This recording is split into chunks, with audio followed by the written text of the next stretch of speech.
તળાજામાં બનેલા ચકચારી ડબલ હત્યા પ્રકરણે પોલીસે તપાસનો ધમધમાટ આદરી જેઓની હત્યા થઈ છે તેમના પુત્ર અને પુત્રવધુની ધરપકડ કરી હતી। બાદ પુત્ર અને પુત્રવધુના સાગીરદો અન્ય બેની પણ ધરપકડ કરવામાં આવી હતી।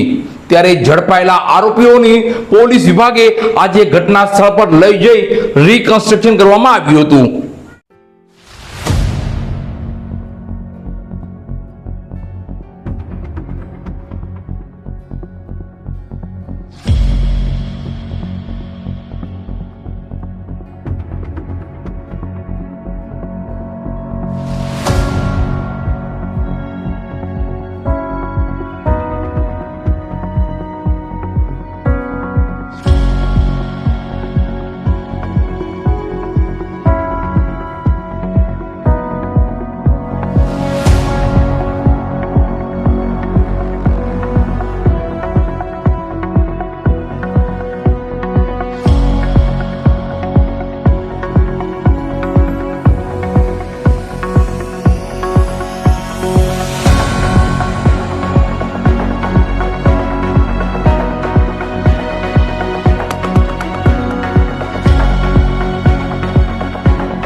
ભાવનગર જિલ્લાના તળાજામાં બનેલા ચકચારી ડબલ હત્યા કેસમાં તપાસનો દોર વધુ તેજ બન્યો છે।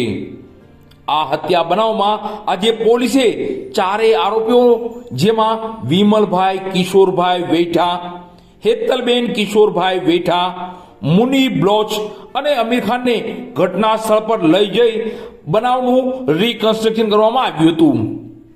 રીકન્સ્ટ્રક્શન દરમિયાન આરોપીઓની હાજરીમાં જ સમગ્ર ઘટનાક્રમ ફરી ઉભો કરવામાં આવ્યો હતો, જેમાં હત્યા કેવી રીતે કરવામાં આવી છે અને ત્યારબાદ પુરાવા નષ્ટ કરવા માટે મૃતદેહોને કેવી રીતે સળગાવવામાં આવ્યા તેની વિગતવાર તપાસ કરવામાં આવી હતી।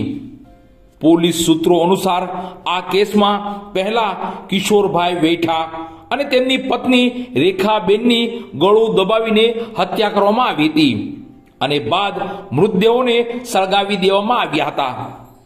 ચારેય આરોપીઓ હાલ પોલીસ રિમાન્ડ પર છે અને પૂછપરછ દરમિયાન વધુ મહત્વના ખુલાસા થવાની શક્યતા વ્યક્ત કરવામાં આવી રહી છે। આ સમગ્ર કેસ તળાજા સહિત સમગ્ર વિસ્તારમાં ભારે ચકચાર મચી દીધી છે।